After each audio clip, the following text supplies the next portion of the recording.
All right, let's get stuck into episode 18. This is on my leadership journey of how I became less terrible of a leader and some of the things I knew that worked. So I'm going to share it with you now. Communication. So, one of the things I found with myself and dealing with others is that I was anyway, hesitant to communicate. And I always wondered why. Why is it that if I knew I had to communicate with someone, have a meeting, have a discussion, have a talk, I would instantly have these feelings of negativity, and I didn't really understood it until I read a book by the name of called Just Listen by Mark Goldstein. I'll share it at the end. But basically, he made a really good point, and he said that most of us, our earliest forms of communication are with our parents. But unfortunately, what happens is often our parents project their flaws onto us. And so that means that we often, when we communicate with our parents, they can judge us, even criticize us, and eventually we learn to associate communication with pain. And all living beings avoid pain. So therefore we learn to avoid communicating. And as we get older, it's something we haven't developed. So not only was it already painful, but it's something we get worse at as time goes on. Especially when we're maybe with someone who communicates well, we feel far inferior. And so when you partner up something that you feel pain with, and the fact that you're doing it poorly, there's very little incentive to get in and do it. But it's important to understand this so that you can actually break free of those shackles holding you back, that it's just something from your childhood associated to pain because your parents were projecting their flaws onto you. And also it's a reminder to us not to do it ourselves, to our children. But if you are working with a good leader, communication actually equals growth and freedom. And that's a sign for you as a team member that if you feel afraid to communicate, something you should tell to your leader that how you're feeling. You've got to overcome it. You're not going to get the strength to do it by avoiding it. And if you are the leader and you notice that your team is afraid to speak, that's something you're going to need to address to make sure that they feel like they can grow and they can become free from communicating. It's a very important cultural distinction there. So let's step into a few points that I learned, the best points I learned of what to do and what not to do. So the first thing I learned is whenever I want to communicate with someone, first I need to know my outcome. Know what it is I want to achieve in this communication, to know my success. And it can sometimes be very helpful to leave yourself cues to remind you to come back to knowing your outcome. Come back to the outcome you want during the conversation, because it's very easy, particularly if there's a history, when you're communicating with someone, you may say something that triggers something in their mind or reminds them of something, and suddenly the conversation goes off a tangent. And it's a huge time waster. There is a time for that conversation, but right now we need to discuss this. You ever had that experience where you can be talking with someone for like 20 minutes, 30 minutes, an hour, and at the end of the conversation you really achieve nothing? That's because the outcome wasn't decided. This is from my experience. I've done it a lot. I made this mistake a lot, had lots of long conversations and really accomplished nothing. So what I learned was know my outcome, define my success. What do I mean by success? Success is whatever you want it to be.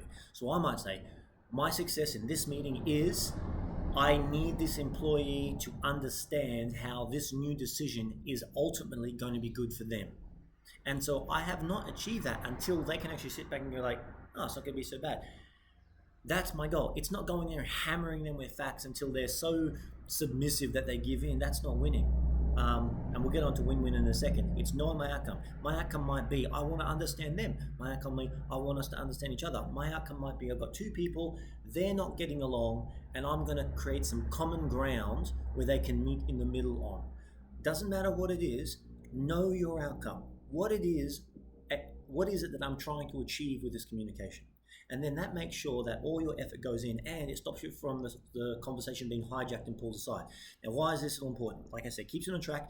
Also, it keeps it with integrity of the business. So if you've decided beforehand, this is the goal and it is in alignment with the business, and you keep bringing it back to it, you're staying in alignment with the goals and with the vision that everyone has agreed on is important for the business.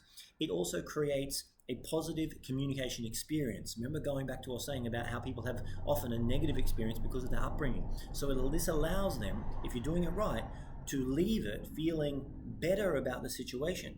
And over time, it's going to be like turning a battleship around. It's going to take a few conversations, quite a few, for them to change it. But over time, if you start having more and more positive feeling conversations, like that old saying, people the thing that people remember most is not like what you said to them, but how they made you feel. If they leave that conversation having a good feeling about communicating, they're more likely to do it. It's going to take time. Um, and keeping It's very important to keep conversations concise and relevant so you're not wasting time.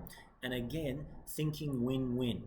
Now, this is very big, and it's also big to understand win-win. I first heard of this idea on Stephen Covey's 7 Habits of Highly Effective People. Great book. Read it if you haven't. It's good for life. But there's, lose-lose where we both lose, win-lose or lose-win, where one of us wins, one of us loses, and there's win-win. But often what I found is win-lose is almost always lose-lose. Let me give you an example. If I come into a meeting and I've decided this person is holding up a project, like we want to move forward on something, and this person's holding it up, and I'm going to go in there and I'm going to tell them why it's important to stop halting progress, to get out of the way. This is important. I'm going to beat this person down so hard with facts and figures and just make them feel terrible that they're probably going to be they're going to feel very low morale. That means equals very low productivity. They're probably going to leave that communication never wanting to communicate with me again. They're probably going to have resentment towards me, and then that resentment and that low morale and that low productivity is going to come out in the work that they do, which ultimately means the company loses, and if the company's losing, we're all losing. So even when I win, I'm losing if they're losing. It's very important. Now, I learned this because I did it many times. It's much better to go in there win-win. What is it you need? What is it I need? Let's communicate, keeping it only on the point that we decided. Remember, know your outcome. Keep bringing it back. And they go, oh yeah, but do you remember 3 months ago? No. We're talking about this now. Yeah, but if I try to do that with them, should they not have? No. We're talking about this. Come on, we agreed we're talking about this. Let's keep it. And also me too. If I go off track, you bring me back. We're talking about this. Let's keep it relevant. Let's keep it until we've solved this issue. All right. Now, how do we do this? Again, like I said, decide beforehand. Before you even go to the meeting, sit down, maybe even write it down. Decide what it is, the outcome that you want. What is going to be your success? And also bring cues. Sometimes it's good to bring my technologically advanced pieces of paper to put down with you, so just to remind you, maybe a picture, whatever it is. I've done all this. Put it down on the table, or come with someone. Come with someone who's supposed to be just like a witness, and maybe every now and again, if they sense you're coming off track, they can just give you a cue or something. Be like, oh, that's right, come back, right? Because it's easy to get sidetracked, particularly if there's history. Now, I'll give you an example. Many times, like I said, I went into conversations not knowing my outcome, and I was just pulled off track because of what someone said. Complete time waster and achieves nothing. Occasionally, though, I got it right. And I remember one example where I had a problem. I was working as a manager in a company, and there was another problem with the manager, and I just felt, and my team felt, that their team was not pulling their weight and was letting us down. So we ended up having a meeting with the village manager and the assistant manager and the head chef of that department, and we even had a witness, and there was a whole bunch of stuff. But I remember I took a lot of photos of evidence of the issues that I was having at that time, just factual evidence that no one could argue with. And I remember we sat down in the meeting. The head manager, he said that, look, you two are having a problem. I want you to work it out, etc., etc. This guy didn't want to bar it. He just was like, yeah, whatever. Got up to leave, and I just said, I'm not finished. So he was forced to sit down, and then I pulled out this piece of paper. I just put him down. Picture. Cover the table with pictures, and I said, we need to address this. And I'd already written down. My points are: A, this is what's happening. Exhibit A, B, C. B, this is what's happening. Picture. And C, and picture. These need to be addressed. And it was in front of everyone. I just kept so he then tried to make it like he turned it on me. Oh, what are you saying? Blah, blah. He tried to talk about me. He tried to talk about all that. And I just kept saying, I'm not talking about that. I'm just talking about A, B, and C. Again, he got emotional, tried to bring it up. I said, okay, that's good. We can have a conversation another time. But right now, today, right this moment, A, B, C. Tried to bring it up. And then the manager stepped in and said, like, I'm not going to say his name, but he's like, we're here to talk about this, and it just kept bringing, and that's one of the other positives. It stops people from avoiding talking about the relevant topic by convoluting it and mucking up the water by bringing other stuff in. That's my example of that. The second thing is first seek to understand before seeking to understood. Again, this is a Stephen Covey principle, but I apply it in my own life. And this is not something, again, that it's important for leaders to do. Everyone can do this on any level of the organization. You can be on your first day of work in a new organization, and you can seek, and you should seek, to understand before seeking to be understood. Um, Now, why do we do this? First of all, it sets the expectation, the tone, and the energy. If you sit down with someone and they immediately say, "Look, I actually want to hear everything you have to say first. Go ahead. I'm going to interrupt, and I just want to understand." Completely, straight away, you can relax a little bit, be like, "Okay, now shoulders drop, like okay," and you can actually start the communication. So you, as the listener, have already set the tone. That's something I learned as well. When I came in and started talking, I just created more problems for myself. And also listen with curiosity.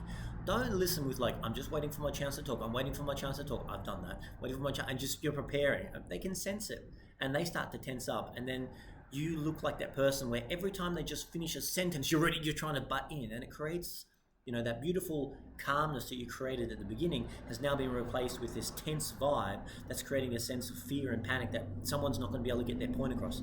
Don't do it. Don't let the monkey brain go. Actually be curious. Think about what is it that I don't know? Not that what you do know. Think about this. What if I'm wrong? Heaven forbid. I could be wrong.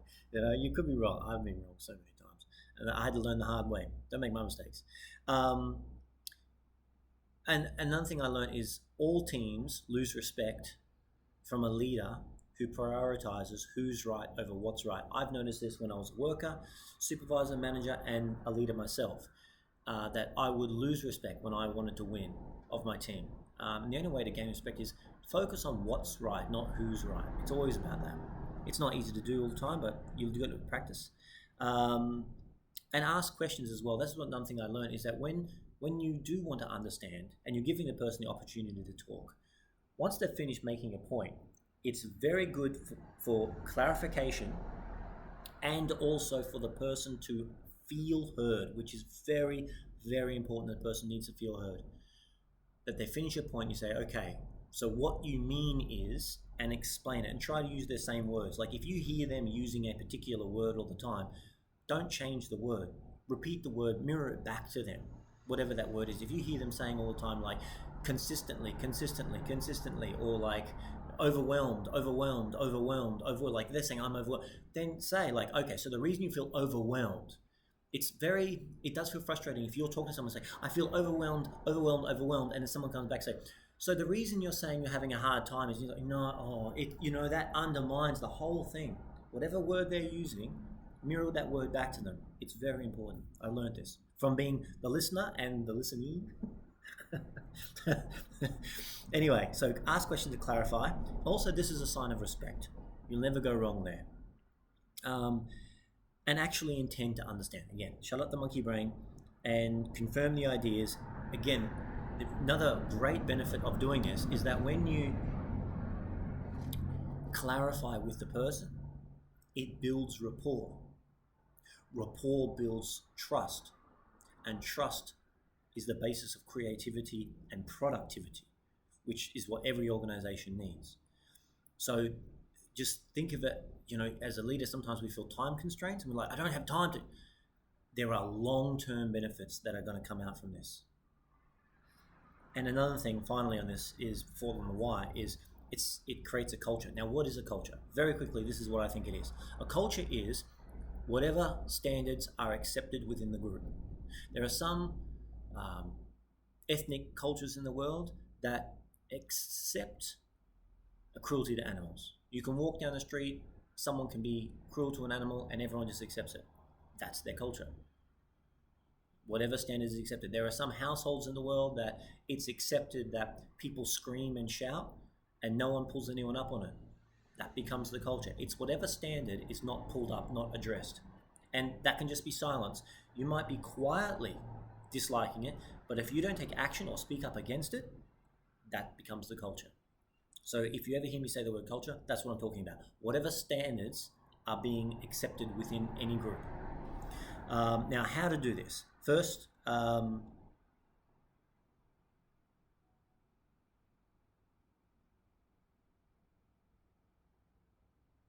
here. Never, yeah, okay. Never interrupt. So, like going back to the original point, know your outcome. My outcome here is to understand. Okay, again, and win-win. Know my outcome. I want to understand them and think win-win. How we're going to work this out that we both come out benefiting from this. Then never interrupt. Never, never, never, never interrupt. Why not? First thing is, it's disrespectful. Again, lose respect, lose rapport, lose trust, lose productivity. Don't interrupt. There may come a time where people are waffling on. So what you want to do in this case of that, where they sort of go on, you can interrupt, but only to reiterate their point. Okay, because look, saying never interrupt is so extreme. So that means someone can speak for 3 hours just going over and over and over a point, and you can never know. Never interrupt when they've made a point, but if they're doubling down and tripling down on a point and repeating themselves or going off topic, gently bring it back to the topic. And if you find they're repeating, summarize for them. So what you're saying is, and when they say yes, you go, okay, because now you've said, now you have interrupted in a sense, but you haven't interrupted for any other reason than to confirm you understand what they're saying. And people can accept that. I've found anyway. I can. I don't mind someone interrupt me saying, okay, so what you're saying, I'll be like, yeah, I don't mind if you understand me. And another thing is, it sets the example of how to behave. So if you're interrupting them, don't be surprised when they interrupt you. And no one likes being interrupted. So it's up to you to set that example. And then the other way around as well. So if you never interrupt them, except only to say, let me see if I understand. If they interrupt you, you can then turn it around. Because sometimes some people are just rude. Okay, we have to be real. We live in the real world. And when they do, you can say, excuse me, I never interrupted you. Not once. I just confirmed that I understood what you're saying. So please, could you return the same respect that I have already given you? And you can't argue with that. So it puts you in a very strong position by not interrupting. It will be returned.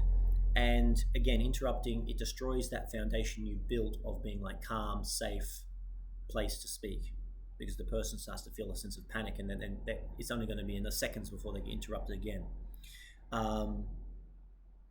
And also, if you get better at this, what you can actually start doing is listening at what they're saying, not just from your perspective, but actually from their perspective. Actually get in their shoes, because it's easy if you're like the manager or CEO or something to sit down and you've got a staff member talking to you. You're listening from the CEO's perspective. So they're saying, well, we need this piece of equipment, and you're thinking like, that's going to cost me, mate, because you're thinking only from your perspective. Maybe, when you get in their perspective and actually understand what it is they're asking for, you stop seeing like dollar signs maybe, and you actually see productivity. Well, every situation is different. I can't give a one-sentence statement that's going to cure everything. But all I'm saying is I found it to be very beneficial when you stop thinking about like your needs and just get in their shoes and start thinking about their needs. That's what I mean, thinking about different view, is actually consider their needs as well as consider yours. And if you're really good at communicating, you can actually communicate to them your needs so they understand too, because they might be like, we want this piece of equipment. And then you explain to them, that might bankrupt us as a company, and we might have to shut down. They might be like, oh, now I understand it from your perspective. It's actually a two-way street if you can do it well. I remember a good example of this. I had failed this many times. We worked in a kitchen for a long time, and so in the kitchen it's very much like, traditionally it's not a democracy. It's my way. And it has been like that for a very, very long time. And I was certainly, as an apprentice, brought up in that culture of just like, they say jump, you ask how high, very, very much like that, like an army kind of deal. But I've tried to, over the years, change that and make it, still I have the final say on anything, but I do want my team's input in that. I want their feedback. I want to know what they think. And if possible, I want to come up with a plan together. And I failed this many times where I would see someone do something wrong, or I'd see someone speak to me in a way that I didn't think was appropriate, and then I would just dress them down, and I'd just nuke them. I just nuked them. And then I'd walk away from that conversation thinking like, I won. It doesn't work. You've just created either an enemy or you've destroyed a team member. And now they're totally discouraged. Their morale's destroyed. Like, what have you accomplished? What have you've just destroyed one of your own teammates. So how is that a win? I failed this many times, because I just wanted to go in there, didn't seek to understand, didn't want to know their point of view, didn't want to know what was going on in their life. I just didn't like how I perceived it, and I was going to put them in their place. Classic. I think my father used to do this to me. And I had made that mistake so many times, And I'd said to myself, that's the last time I make that mistake. And I probably made it 100 more times before I started actually changing. And I remember I had a problem with a great teammate of mine, Thomas, best friends like, to this day. And we basically were in service during dinner service, and it was getting busier, but I didn't think it was busy. And I didn't realize, but he was struggling a bit. And it was my fault. I didn't notice it. And I made a comment, just an innocent comment, like, it's not as busy today as it was yesterday. And he perceived that as me saying, like, it's not busy. And then he made a comment to me that I found was disrespectful. So I pulled him aside and said, let's go at the back and talk about this. And the first thing I did when we got outside, of course I wanted to, like, put him in his face like normal, but I just said to him, why did you seem upset? Why are you upset? And then he explained to me that he took what I said as some kind of disrespect, like I wasn't appreciating the hard work and I wasn't helping. I was doing my own work, but I wasn't helping with service, and I know that service takes priority. And so he took it as a big insult, and that I wasn't caring about the situation, about him, and that I wasn't appreciating the effort that he was putting in. And then I took the time to actually express to him, once I understood, I did the whole thing. I said, so what you're saying is, and I mirrored it back to him. And then he was like, yes. And I remember I could see his body language like soften, like, calm down a bit as he actually felt understood. And then I explained to him, okay, thank you, for having the courage to communicate that with me. Can I tell you what I meant by that and why I said it? And then I explained to him I wasn't meaning as disrespect. I was just comparing last night with tonight, but I do understand it was probably insensitive at that moment because it was just a spike in service and it was busy at that moment, which I didn't take into consideration, and I'm sorry. And then we had a little conversation. Okay, if you're in trouble in the future, what communication can we put in place that will let me know that you're in trouble without, because I don't want to jump in every minute. Are you okay? Are you okay? Are you okay? It's harassing. So where can we find the line where I can check in on you, but you don't feel harassed, but I'm not leaving you too far where you feel like, is anyone going to come and help? And then we work this out between each other, sort of here and then here and then here and here, and we eventually get to the point where we're like, okay, this area here, this is where it's okay, like, to ask questions and see if you're okay, where you don't feel like you're being like questioned. Are you capable of doing this? And that was a good example of it. Let's move on to the next one. Prioritizing listening. Like, all of us can talk so much, but listening is certainly a skill. I'm not necessarily sure it's more difficult to develop, but we all know that you get better at whatever it is you practice. And I think more of us practice speaking more than listening more, so we get better at that. So prioritize listening. Now, why is it important? Because you know what you know already. That's the first thing. You know what you know already. So you're only going to learn more by listening. Next thing is listening to someone. It's just instantly a sign of respect.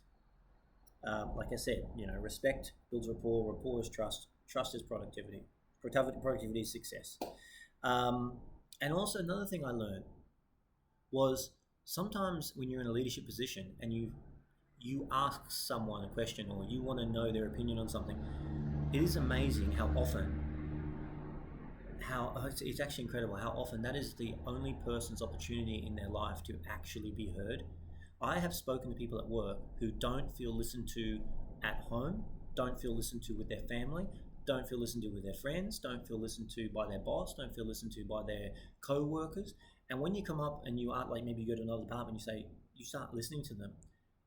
I've had people sort of in shock and then talk to me and then actually at the end of the conversation say, do you know, this is the first time in like a year that anyone's asked me how I am, or how's the work, or is there anything that I need? And I just think, like, it's not even about the work anymore. It's about a human thing. I can see it that they don't even know what it feels like to be listened to. So if you interrupt someone or you just want to talk first, you may be missing a great opportunity to reach out to someone who may be silently screaming for help. That's another thing.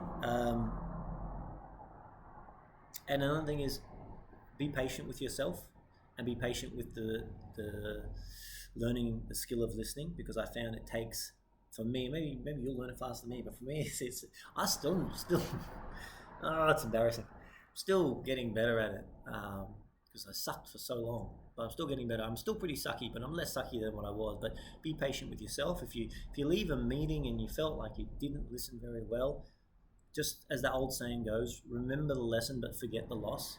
Just say to yourself, okay, it happened. What can I learn from this? And then try to improve next time.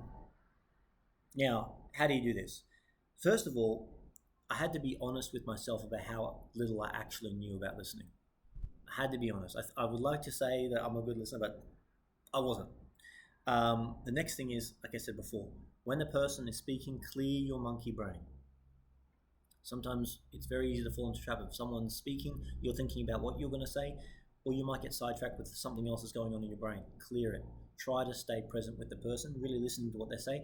And also not just listen to what they say, as you get better at that, you'll start hearing what they don't say. What do I mean by that?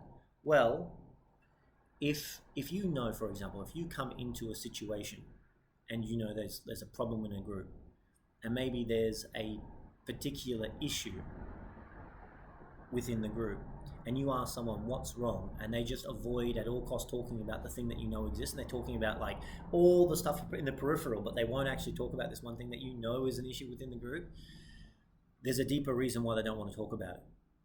So that's something you're going to have to address. Again, this is like maybe a little bit higher level, but sometimes when you can tell a lot. It could be something as simple as you ask someone like, so how are you feeling about working here? And they just go, good. There's a lot they're not saying with that. You can feel it, okay? That means that's your cue to dig a little bit. Just ask some questions without the person feeling like they're being interrogated. Just some gentle, soft questions about what's going on, how they're feeling about the situation. And you could ask them something that's not directed at them. And what I mean by that, don't say like, what's going on with you, Maybe just say, if you could say one thing that we could do to improve the productivity of the group or the happiness of the people in it, what do you think we could do? Now, you've made it a thing out here now. The person feels maybe more comfortable talking about that thing that's outside them. But as they talk about that thing, they're actually going to be unwittingly maybe talking about themselves. So if they say something like, oh, well, I feel like maybe the supervisor could be a little bit more open to feedback. So what they're saying is, the supervisor never listens to me. But if you were to say to them, does the supervisor listen to you? They might be like, yeah, sure, he listens, But when you say, what can we do to improve? So that's what I'm saying, about listening to what people aren't saying. Seek to understand, where are we? Here we are. And also, when you're listening to someone, staying calm. Calm is very good. Why is calm good? Because I found that all the leaders I respect most are calm. So I find it like a leadership quality. So your ability to sit there and listen calmly and really be curious, that's going to get the respect of your teammates. Be curious, really curious. So someone says something and you hear that little voice and you say, what do they mean by that? Ask them what they meant by that. Don't, go, if it might go a little on the side a little bit, but there could be something relevant in there. Be curious. I've learned that anyway. And also, like, what I mean by be curious, come into it and say, like, what is it about this that I'm not understanding right now? The first thing, the pretext or supposition of that is it's humbling. You're already acknowledging there's something that you don't understand. And humility is important, as I've learned, painfully. And the next thing is you are therefore seeking to understand, because you're already acknowledging there could be something that you have no idea about. And that's much better, is like, what don't I understand is a much better place to be, is I'm going to set this situation straight. Like, it's so arrogant to come and think you can just come in and just know everything that's going on in a situation with the person and at work. No one does. No, I don't care if you're the smartest person in the room. You're not as smart as everyone put together. And respect the speaker. Always respect the speaker. One, because it's just the right thing to do. Two, because you're setting a cultural acceptance. And three, you're allowing it to come back to you. Like I said, if you're respecting the speaker, and I've had the situation where I didn't respect the speaker, they were aggressive, I didn't respect them, and then when I went to talk, they came back at me, and I didn't have a leg to stand on because I'm just doing what they did. But when you respect the speaker, and if they do want to come back at you in an aggressive way, you can just counter them by saying, hey, I showed you full respect when you were speaking. Please, could you give the same back to me? You can't argue with that. And as I said before, the reason why we listen is because I don't care if you are the smartest person in the room. everyone together is smarter than you are, and everyone is superior to me in some way. Everyone can do something better than I can do. So I should be available. I know what I know already. So open up my ears. Lastly, place for emotions. I went through a phase for years where I felt like emotional outbursts were like a trump card. That if you couldn't get your point across logically, get emotional. Maybe that was something from my upbringing, maybe something where I was raised, maybe it's something genetic, I don't know, maybe all of the above. But I learnt not to do it. However, it's not that you can never be emotional, but it is an incredibly niche thing to be. And I'm going to share with you, based on all the mistakes that I've made in the past, which are many, when did I get the most benefit of bringing emotion to a professional conversation. The first thing I learned is emotions are a last resort, absolute last resort. You have ticked every single box and the person's still not listening. And I mean every box, and not just once. And you get to a point where you are exasperated, and you don't know what else to do. It's a last resort, not a first resort, not a middle resort, last. Now, why? Because facts is where the truth is, and feelings is where your bias is. And I learned this was true for myself and true for others. The next thing is, the more emotional you become, the more it diminishes your capacity for logic and for reasoning. It leads to increasingly extreme behavior. And as I heard once, I forget which philosopher it was, it could have been Aristotle or Plato maybe, but they said anger is temporary madness. And it's true, like when people who are completely normal fly into a rage, they can kill someone, literally. And if a person was calm and they did that, you'd say they were insane. Well, that's what anger can do. It can make someone temporarily insane. I've done all my craziest things when I was angry. It also leads to you losing the respect of your team because it's unprofessional. Just getting emotional quickly seems like very immature. It comes across as unprofessional. And when you lose that respect of your team because you were emotional, it takes a long time to get that respect back. So how did I learn the very few and very rare occasions to use emotion effectively when communicating? The first thing I learned was it's like building a court case. You have to have precedent, and many precedents. Like, this is my point. Like, maybe you have an issue within the team. I remember we had an issue in the kitchen once where our management team wanted us to do this like a la carte ordering wok thing, and it was breaking down the bodies of my chefs. They wanted us to do like 4 hours of non-stop a la carte wok, and it was a big, heavy wok, especially the smaller chefs. They were getting injuries in their shoulders, elbows, wrists. We were having general fatigue. That fatigue was leading to sicknesses and other like back injuries. And I had brought this to the attention of my management team, calmly, professionally, factually. I brought examples, I brought eyewitness accounts, I sat there with the management team, with my team, I presented it because I was in charge, it's my responsibility, but I presented the facts, timelines with witnesses, and expressed it. And I actually documented it down in our pre-start, we had talked about it, and I actually put it in my own professional diary as well. And then I did that, I think, 3 more times.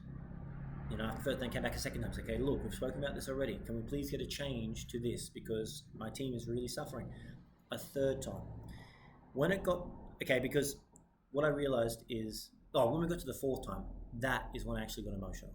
I came into the pre-start and I just was angry. And I said, like, we talked about it at this date. Nothing happened. We talked about it this day. We were told on the second time there would be changes. Nothing has changed. It's still the same. My poor chefs, look at them. They're bloody dying. Now I have a back injury. Now this person's got this injury. And then we got the 3rd time and we were told it would change. Nothing's changed. And now it's this time. And I've got staff here that like can't work. What is it going to take for there to be a change? And I was getting really angry. Now we got the change then. And it was pretty emotional. I probably didn't need to be as emotional as I was. But I'm just saying it's not a coincidence that after that time, the changes were made. But did you see I had a precedent of calmly presenting facts? Nothing really happened. Calmly presenting facts a second time, nothing really happened. Bringing it all together again, presenting facts a third time, nothing happened. And on the fourth time, recounted every single time I had ever brought this to the attention of the management team, and then noting that nothing significant had ever been done, pointed out our current situation of that we're being broken down. None of us feel listened to. None of us feel respected. We just feel like we're pieces of machines that can be thrown away and brought in. We're human beings, and we're here in front of you telling you we're suffering. What are you going to do about it? That's the only time that I've probably used emotion in the time it was actually constructive and worked well. So have precedent. Multiple attempts at professional communication is important. Remember this, emotions don't validate themselves. That was an important thing I had to know. Emotions, it's not like I want to make a point, so if I get angry now it's valid. It's not. Emotions don't validate themselves. Use facts, use figures, have verifiable examples, and also keep it concise. Like even when I got upset, my point in total was probably 3 minutes. That was all. Don't repeat yourself, because you want to end your point with people ready to listen for more and not sitting there thinking, God, I wish this person would just shut up. Okay? So that's my point, and that's the final one. So that brings us to the conclusion. Let's shut it down now. So in a quick recap, before you communicate with someone, know your outcome and bring cues if you need to, and identify what it is that's going to be successful. Think win-win. Next, seek to understand before being understood. This is true of all roles. Anyone can do this at any time. Prioritize listening because you already know what you know. And only use emotions as a last resort if you have multiple examples and precedents of bringing facts and figures about a particular point. And even when you are emotional, keep it relevant and keep it concise. Again, just to remind you of this, that communications is often avoided by most people. I was the same, because growing up, parents often project their flaws onto us, so we feel judged and criticized at the majority of our communications with our parents. That criticism and judgment makes it feel like a negative experience, a painful experience, and we will always avoid what we think is painful. So under a good leader, communications equal growth and freedom. Again, quickly bring this up. The audio book that I'm listening to about this is this one, Just Listen, by Mark Goldstein. Excellent book. If you haven't listened to it, give it a go. That's really all I have for you guys. So yeah, that's all I have to say. So I'll go now. But all the best of luck, and you go get it.